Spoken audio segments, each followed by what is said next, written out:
여러분은 지금 통장에 얼마 정도의 돈을 모아두고 계신가요? 굳이 통장이 아니더라도 주식이나 부동산 등에도 재산이 나눠져 있고 연금을 수령하는 분들도 있을 것입니다. 누군가는 꽤나 여유롭게 그동안 돈을 모아두고 은퇴 후 현금 흐름을 충분히 준비해 놓았을 것이고, 누군가는 자식들을 도와주거나 나 자신 혹은 다른 가족의 건강이 악화되어 돈을 거의 모지 못했을 것입니다. 사실 노년의 돈은 중요합니다. 노년의 돈이 중요하지 않다고 말하는 사람은 그저 있어 보이려고 그런 말을 하는 것일 뿐입니다. 돈이 있으면 당연히 긍정적인 면이 많습니다. 이는 아마 굳이 말을 하지 않아도 다들 아실 것입니다.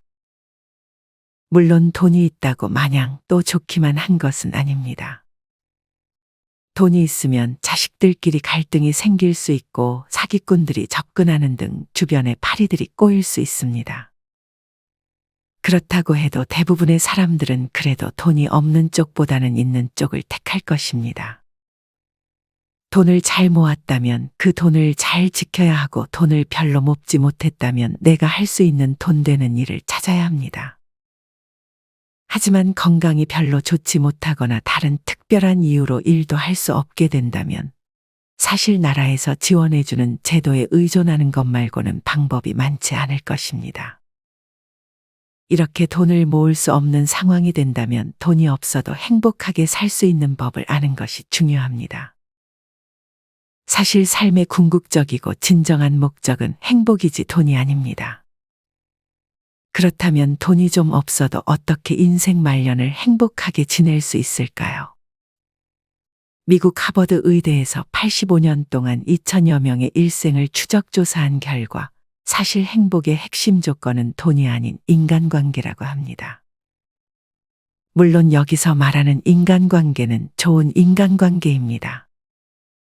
이렇게 행복의 핵심 조건이 인간관계인 반면 사람들이 가장 스트레스를 많이 받는 압도적인 1위도 바로 인간관계입니다.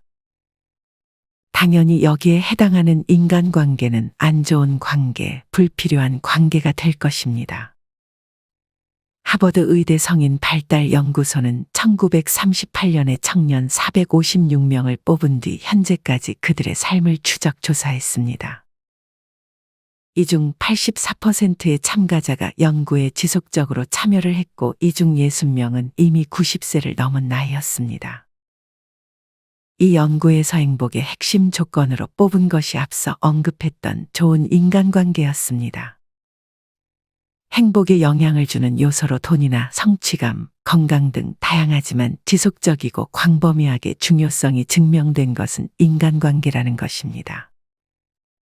가족이나 공동체와 연결된 사람은 그렇지 않은 사람보다 긍정적이고 위기를 잘 극복하며 건강한 것으로 입증이 된 반면, 고립된 사람은 성취가 낮고 수명도 짧았다고 합니다. 이 연구 결과뿐만 아니라 성공학자인 시비 케라에 의하면 성공의 85%가, 행복학자로 유명한 포엘도 행복의 85%가 원만하고 바람직한 인간관계에 달려있다고 말했습니다. 여기서 다시 한번 강조하는 것은 그냥 인간관계가 아니라 원만하고 바람직한 인간관계여야 한다는 것입니다. 우리는 실패한 인생을 생각했을 때 실패한 사람의 대다수가 기술이나 능력이 부족해 실패한 것으로 단정 짓는 경우가 많습니다. 하지만 위간 박사의 보고서에 의하면 인생의 실패 중 1이 차지하는 비중은 15%에 불과하며, 나머지 85%의 실패자들은 공통적으로 인간관계를 잘못했기 때문에 실패한 것으로 나타났습니다. 또한 인간관계가 좋지 않을 때는 두통이나 피로, 알레르기 질환 등 신체적, 정신적으로 악화되는 경우가 많았다고 합니다. 여러분도 안 좋은 인간관계 때문에 건강이 악화된 경험이 있을 것입니다. 이와는 반대로 좋은 관계는 몸과 마음뿐 아니라 두뇌까지 보호합니다. 그렇다면 어떻게 하면 좋은 인간관계를 만들 수 있을까요? 여기서 가장 먼저 알아야 할 것은 좋은 대인관계를 위해서는 자기의 마음을 잘 다스릴 수 있어야 한다는 것입니다. 나이와 상관없이 연인 관계에서도 우리는 지속적으로 상대가 나를 정말 좋아하는지 의심하고 확인하고 싶어 합니다. 이는 인간의 본성입니다. 하지만 이때 너무 상대를 믿지 못하거나 지나치게 의존을 하거나 의심을 하게 된다면 그때부터 인간관계에 문제가 생기기 시작합니다. 좋은 인간관계를 위해서는 나의 마음을 잘 다스리는 게 중요하다고 했는데, 마음을 잘 다스린다는 말은 자신이 지금 어떤 감정인지를 읽을 수 있어야 한다는 의미입니다. 물론 이는 그리 간단한 것은 아닙니다. 우리는 매일 하루 중 일부의 시간을 내서 자신이 어떤 사람인지, 나에게 있어 가장 중요한 것은 무엇인지, 나는 앞으로 어떤 사람이 되고 싶은지, 지금 나의 감정 상태는 어떤지에 대해 생각해보는 습관을 가져보는 것이 좋습니다. 그리고 또 중요한 것은 안 좋은 인간관계를 정리하는 것입니다. 늘 논쟁을 하게 되거나 그 사람과 있을 때 부정적인 감정이 더 많이 느껴지거나 내가 별로 신뢰가 가지 않고 상대가 나의 자존감마저 떨어뜨린다면 이는 좋은 인간관계라고 할 수 없을 것입니다. 그렇다면 이런 해로운 관계를 끊는 가장 좋은 방법은 무엇일까요? 이럴 때는 그냥 과감하게 관계를 끊는 것이 가장 좋습니다. 카톡을 차단하거나 전화번호를 삭제하면 됩니다. 물론 가족의 경우는 조금 복잡하겠지만 가족이 아니라면 클릭 몇 번으로 간단하게 관계를 끊어내버릴 수 있습니다. 오히려 관계를 좋게 정리하려고 했다가 상황이 더욱 악화되는 경우도 많습니다. 괜히 좋게 관계를 끊어내려 했다가 상대가 나에게 악감정이 생겨 안 좋은 소문을 내버릴 수도 있고 또 거기에 내 감정과 에너지를 소모하게 됩니다. 그러니 그냥 과감하게 끊어버리는 것이 체력도 아끼고 가장 좋은 방법이 될 것입니다. 불필요한 관계를 개선하면 그 체력과 에너지를 더 좋은 인간관계에 쓰고 아니면 지금 내가 집중해서 하는 것들에 쓸 수 있게 됩니다. 이렇게 좋은 인간관계만 옆에 두면 좋지만 누군가는 그냥 관계 자체에서 피로감을 느끼는 분들이 있습니다. 그냥 차라리 혼자 있는 것이 편한 분들입니다. 댓글을 보면 이런 분들이 참으로 많은 것 같습니다. 굳이 혼자가 편하고 외로움이라는 감정을 크게 느끼지 않는다면 굳이 좋은 인간관계를 만들기 위해 노력할 필요는 없는 것 같습니다. 그냥 혼자서도 하루하루를 바쁘게 잘 즐기는 분들이라면 괜찮지만 문제는 혼자 있을 때 그저 TV를 보고 하루가 길게만 느껴지는 분들이라면 외로움을 많이 느낄 수밖에 없습니다. 그렇다 보면 또 안 좋은 관계에 엮이게 되고 악순환에 빠지게 됩니다. 이처럼 나이가 들어가면서 하루하루가 따분하고 도대체 재미가 없다고 느껴지고 점점 산다는 것의 의미를 찾기 힘들어진다는 생각이 든 적 있으신가요? 이렇게 앞으로 남은 긴 세월을 어떻게 보내야 할지 모르겠다고 생각하는 분들이 은근히 많습니다. 하지만 이와는 반대로 어떤 분은 70세가 넘었지만 여전히 세상은 넓고 배우고 즐길 것은 많다고 생각합니다. 여러분은 남은 인생을 어떻게 보내고 싶으신가요? 대부분 후자의 삶을 원할 것입니다. 이런 삶을 사는 것은 그리 어려운 것이 아닙니다. 그저 관심이 가는 것에 적극적으로 도전하면 되는 것입니다. 결국 앞서도 언급했듯 나로 살아간다는 것은 호기심과 의욕을 잃지 않고 원하는 방향으로 자신을 이끌며 생을 가꾸어 간다는 것과 같은 의미입니다. 지금부터는 이와 관련하여 인생 후반기에 나로 살아가기 위해 알아야 할 3가지 지혜에 대해 알려드리려 합니다. 영상 끝까지 시청하셔서 인생에 도움되는 지혜들 모두 얻어가셨으면 좋겠습니다.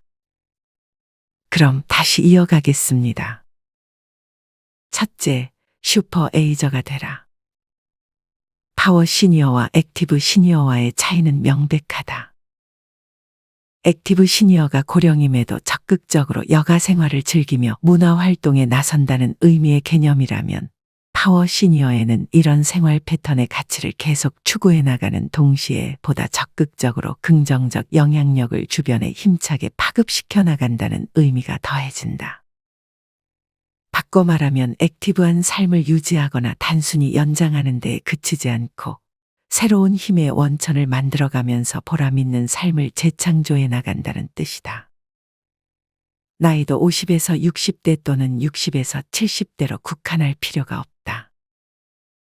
도전 의식과 의지만 뚜렷하면 80대 이상이라도 얼마든지 파워 시니어가 될 수 있다. 가치로만 따지면 더 큰 의미가 있을 것이다. 파워 시니어의 삶을 실천하는 과정에서 남들의 평가는 아무런 상관이 없다. 오로지 본인의 기준으로 오늘보다 내일이 낫고 내일보다 모레는 더 나은 발전적인 삶을 지향하면서 생활하면 그만이다. 그러다 보면 그 가치는 자기 자신뿐 아니라 물이 스며들듯이 다른 사람들의 삶에도 흘러들어 선한 영향을 미치게 되고 나아가서는 사회의 물줄기를 긍정적인 방향으로 바꾸는 데도 큰 도움을 줄 것이다. 그러면 과연 구체적으로 어떻게 사는 것이 파워 시니어의 삶인지 자연스레 궁금해진다. 사실 정해진 답은 없다. 있을 수 없다는 것이 더 정확한 대답일 것이다. 각자가 살아온 인생의 여정과 현재 처한 상황 그리고 앞으로 지향하는 인생 목표에 따라 수백 수천 가지의 길이 있을 수 있기 때문이다. 결국 중요한 것은 그 속에 일관되게 흐르는 마음가짐이며 나아가서는 정신이다. 살아갈 날이 살아온 날보다 짧을 수밖에 없는 시점에 서서 어떻게 하면 훗날 결코 시시하지 않은 삶을 지향했고 그렇게 되도록 후회 없이 노력했다라고 행복한 미소를 지으며 생을 마무리 지을 수 있을까를 고민하기만 한다면 그 자체로 이미 파워 시니어의 삶에 입문한 것이나 다름없다. 그러한 마음가짐과 정신이 있다면 나이 들어서도 얼마든지 활력을 유지하고 보람있는 삶을 만들어 나갈 수 있다. 슈퍼에이저라는 용어가 있다. 우리나라에서는 슈퍼노인으로 번역되기도 한다. 이 표현은 비교적 최근인 2007년 미국 노스웨스턴 대학교의 신경과 의사인 마르셀 무술람이 처음 사용했는데 80세 이상의 나이에도 몇십 년 더 젊은 중장년층 못지않은 기억력과 인지기능을 지닌 사람을 일컫는다. 그런데 2016년 미국 하버드 대학교 부설 매사추세츠 종합병원 연구진이 슈퍼에이저 개념을 일반적인 은퇴 연령인 60세 이상으로 확대해 새로운 각도에서 분석한 흥미로운 연구 결과가 뇌신경과학 분야 국제학술지인 저널 오브 뉴로사이언스에 발표되었다. 연구진은 60에서 80세 사이의 노인 40명으로 구성된 그룹과 18에서 32세 사이의 건강한 젊은이로 구성된 41명 그룹 사이의 기억력을 비교했다. 40명의 나이든 그룹에는 각각 슈퍼에이저에 해당하는 17명과 일반 범주의 23명이 포함되어 있었다. 연구진은 이들에게 16개의 명사 단어 목록을 6번 읽고 나서 20분 후에 각자 기억할 수 있는 최대한의 단어를 말하게 했다. 일반 노인은 9개 이하의 단어만 기억하는 데 비해 슈퍼에이저 그룹은 14개 이상의 단어를 기억해냈다. 이런 슈퍼에이저 그룹의 기억력을 다시 젊은이 그룹과 비교하니 거의 같은 성적이 나왔다. 그 후 MRI 뇌영상을 촬영해 각 그룹을 비교 분석했다. 분석 결과 기억력과 학습에 관여하는 대뇌피질 영역이 슈퍼에이저들은 일반 노인들에 비해 현저히 두터웠으며 건강한 젊은이들과 비교해도 뒤지지 않을 정도였다. 사람의 기억력은 보통 30대의 정점에 도달한 뒤 그 후 점점 감소하는 것으로 알려져 있다. 노화에 따른 관련 두뇌 조직의 위축 때문이다. 그러나 슈퍼에이저 그룹에서는 이런 위축 현상이 관찰되지 않기 때문에 젊은이 못지않은 기억력과 인지능력을 유지할 수 있다는 것이다. 결국 기억과 인지활동에 관련된 두뇌 영역을 젊었을 때처럼 활발하게 유지할 수 있는 최선의 방법은 정신적이든 육체적이든 무엇인가 힘든 과제를 꾸준히 수행하는 것이다. 문제는 이 두뇌 영역의 또 다른 기능 때문에 힘든 활동을 많이 하면 피곤이나 좌절 등의 불쾌한 감정이 함께 생긴다는 것이다. 일상생활에서 어려운 수학 문제를 풀거나 한계에 가깝게 육체적 활동을 할 때 생기는 느낌 말이다. 이런 느낌 때문에 우리는 도전을 이어가지 못하고 쉽게 포기하게 된다. 슈퍼에이저가 되는 길이 어려운 까닭이 바로 여기에 있다. 슈퍼에이저가 되는 길 가운데 가장 대표적인 것이 외국어 공부다. 파워 시니어도 마찬가지일 것이다. 그런데 파워 시니어나 슈퍼 에이저가 되기 위해 힘든 어학 공부를 한다는 게 그 뜻과 이상은 좋아도 현실적으로는 너무 막연하고 공허한 목표일 수 있다. 아무리 이론이 그럴듯해도 미래의 계획이 중요한 젊은이가 아닌 다음에야 나이가 웬만큼 든 사람에게 힘든 공부를 시작하거나 계속해야 할 가치가 있는지에 대해서 답을 줄 수 없기 때문이다. 즉 뚜렷한 동기부여가 되지 못한다. 외국어 공부가 구체적이고 실용적인 목표 없는 소일거리에 지나지 않는다면 들이는 노력과 시간 그리고 비용에 대한 가성비를 진지하게 생각해 보지 않을 수 없다. 이상은 멀고 막연하지만 현실은 가깝고 실제적이기 때문이다. 그런 의미에서 나이 들어서 하는 외국어 공부를 통해 얻을 수 있는 이점들을 구체적으로 한번 살펴보기로 하자. 1. 노년 생활에 활력이 된다. 나이가 들어가면서 하루하루가 따분하고 도대체 재미가 없다. 점점 산다는 것에 의미를 찾기 힘들어진다. 앞으로 남은 긴 세월을 어떻게 보내야 할지 모르겠다. 이런 식의 좌절감과 한탄을 종종 듣는다. 외국어 공부는 이런 노년 생활의 나태함, 무료함을 일시에 해결해 줄 수 있다. 시작하는 순간 새로운 배움에 대해 긍정적 전율을 느낄 것이며 계속하는 동안 매일매일 즐거운 긴장감을 경험하게 될 것이다. 그리고 그 과정을 통해 조금씩 발전하는 자신의 모습을 본다면 말로 표현할 수 없는 생의 활력이 솟아난다. 2. 자신감을 갖게 해준다. 매사에 자신감은 정말 중요하다. 자신감을 잃으면 우울해지고 우울해지면 각종 정신적, 육체적 질병에 걸리기 쉬워진다. 특히 노년에는 그렇지 않아도 육체적 쇠퇴에 따른 상실감이 큰데 정신적 자신감마저 잃어버리면 그야말로 날개 없이 추락하게 된다. 바로 이럴 때 외국어 공부는 자신감 회복에 큰 도움이 될 수 있다. 나도 외국어를 잘할 수 있다. 나도 아직 새로운 도전을 할 수 있다. 나에게도 여전히 공부할 수 있는 지적 능력이 있다. 어떤가? 생각만 해도 자신감이 불끈 솟아나지 않는가? 3. 치매 예방에 도움을 줄 수 있다. 마지막 이유로 들고는 있지만 그 중요성에 있어서만은 시니어 계층에게 가장 솔깃하고 큰 동기부여가 되는 이유가 아닐 수 없다. 치매 예방을 위해 고스톱을 친다는 핑계까지 있는 판에 우아하고 품격 있으면서 보람도 남다른 외국어 공부를 통해 치매까지 예방할 수 있다면 가히 금상첨화일 것이다.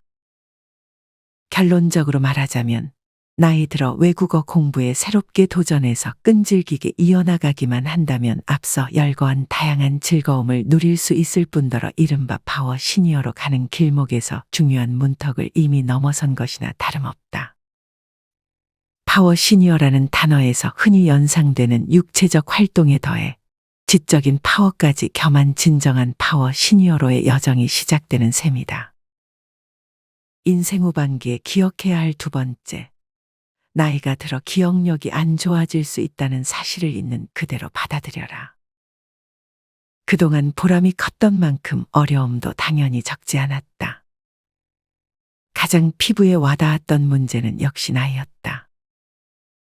사실 어른이 되면 외국어 배우기가 점점 어려워진다는 것은 주지의 사실이다. 나 역시 이번에 장기간 어학연수에서 마치 나이를 잊은 듯한 열정으로 열심히 공부에 임했지만 이른바 현타가 오는 순간을 수시로 맞이했다. 나이는 역시 나이일 수밖에 없다는 새삼스러운 깨달음이었다. 무엇보다도 과거 젊을 때에 비해 떨어진 기억력을 절감했다. 물론 여전히 웬만한 젊은 학생들 못지않다는 평가를 받곤 했지만 이전에는 2어 번 외우면 될 것을 3번, 5번 심지어 10번을 반복해야 한다는 것을 스스로 뼈저리게 느꼈다. 돌아서면 잊어버린다는 말도 점점 실감이 되었다. 집중력의 저하도 큰 문제였다. 나중에는 눈까지 침침해지려고 하니 아, 이것이 바로 나이가 들었다는 것이구나 하고 자인하지 않을 수가 없었다. 어학원에서 돌아와 숙소에서 복습과 예습을 할 때도 30에서 40분 이상 집중하기 힘들 때가 많았다. 그러면 도대체 어떻게 해야 한단 말인가? 뾰족한 묘책이나 비법이랄 수는 없지만 기억력 감퇴의 해결책으로는 여러 차례 반복을 마다하지 않는 마음가짐을 갖도록 애를 썼다.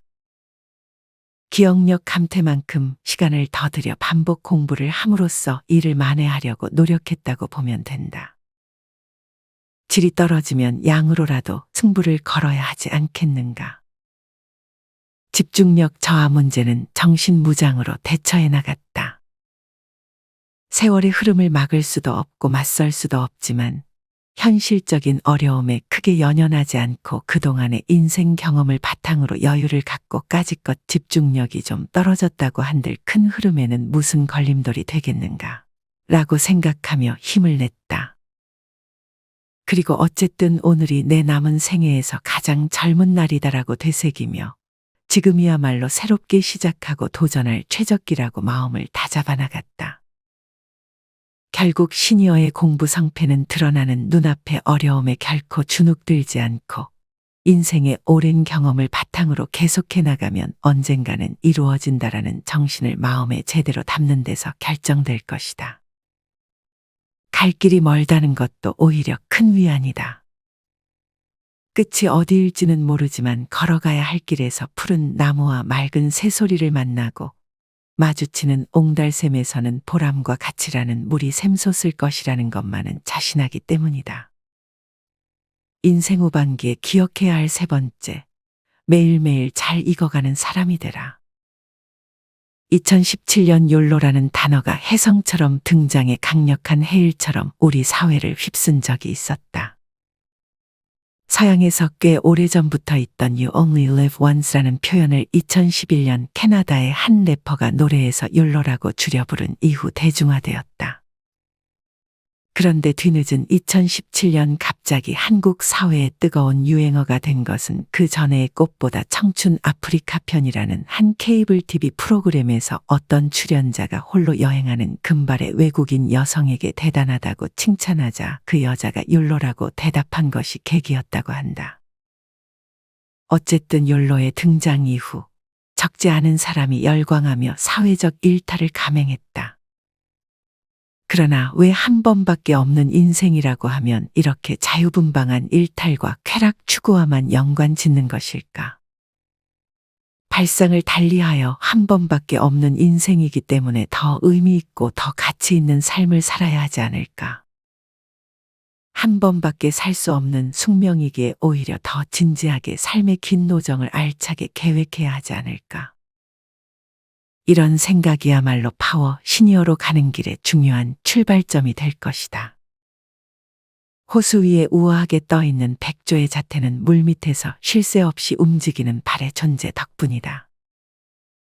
그런데 사실 백조가 물 위에 그냥 떠있기만 할 때는 발을 요란스럽게 움직일 필요가 없다. 속이 빈 뼈와 몸속의 공기주머니, 꼬리 근처에 있는 기름샘에서 분비되는 기름을 발라 방수 기능을 더한 깃털 등의 부력 장치가 있기 때문이다.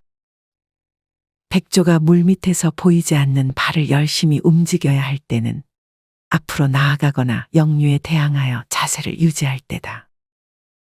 언어 공부뿐 아니라 노력이 동반되어야 하는 세상 모든 일이 이와 같을지도 모른다.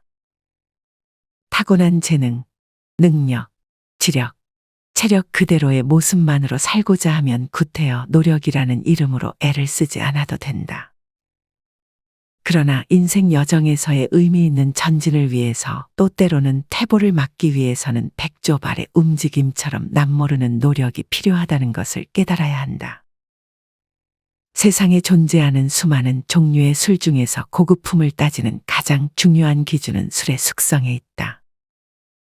숙성 과정을 거쳤느냐 거치지 않았느냐 또 얼마간 어떤 식으로 거쳤느냐에 따라 고급술의 여부가 결정된다는 뜻이다. 세계적으로 숙성 과정을 반드시 거치는 술 중에서 가장 대표적이면서도 유명한 술로는 위스키와 코냑이 있다. 그런데 이런 술도 발효와 증류 과정만을 마쳤을 때는 우리가 아는 위스키와 코냑과는 거리가 멀다. 단순한 투명한 때깔의 거친 느낌이 나는 풋내기 술에 지나지 않는다. 이 세련되지 못한 술을 오크와 같은 나무통 속에서 짧게는 수년간 길게는 수십 년간 담아서 숙성해야만 진정한 명품 술로 변한다. 숙성 과정에서 거친 나무 표면으로부터 끊임없는 자극과 상처를 받아가며 그 진정한 맛과 깊이를 더해가는 것이다. 마치 술의 세월의 풍상을 겪게 하는 것과 같다. 어떻게 생각하면 우리네 인생과도 전혀 다를 바가 없다. 까칠한 나무통은 바로 우리가 매일같이 일상생활을 해나가고 있는 사회와 다를 것이 없다. 오래 숙성된 술은 인생의 온갖 단맛 쓴맛을 맛보아가며 인생의 깊은 뜻을 이윽고 체득한 중장년이나 원숙한 노인과 같은 셈이다. 그런데 이들 술은 나무통의 좋은 향과 오묘한 풍취를 받아들이면서 매력적인 호박색과 함께 진정한 깊은 맛을 지니게 되는 동안에 정작 자신은 세월의 풍상 속에 어쩔 수 없이 몸이 점점 오그라드는 것을 경험한다. 이른바 증발 현상이다. 이 또한 우리네 인생과 다를 바가 없다. 시간이 가면서 술이 저절로 증발하듯이 우리 몸도 자연스럽게 약해지고 늙어가기 마련이다.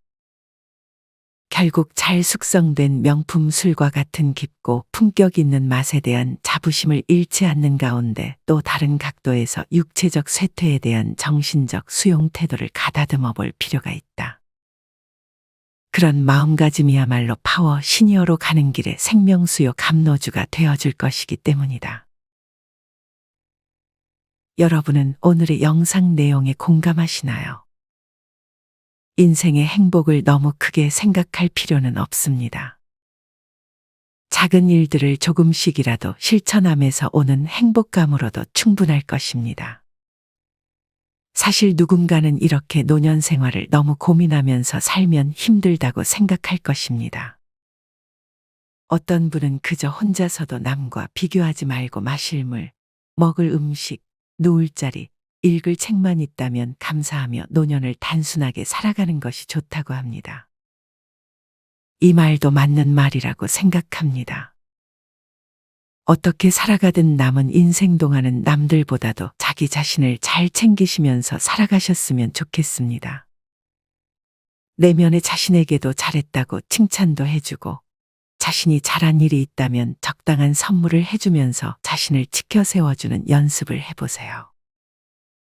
만약 어려운 환경을 지금 잘 헤쳐나가고 있다면 스스로에게 용기를 북돋아 주셨으면 좋겠습니다. 이상으로 오늘의 영상을 마치겠습니다. 우리 모든 구독자분들의 행복한 여생을 응원합니다. 다음에 더 좋은 내용으로 찾아뵙겠습니다. 감사합니다.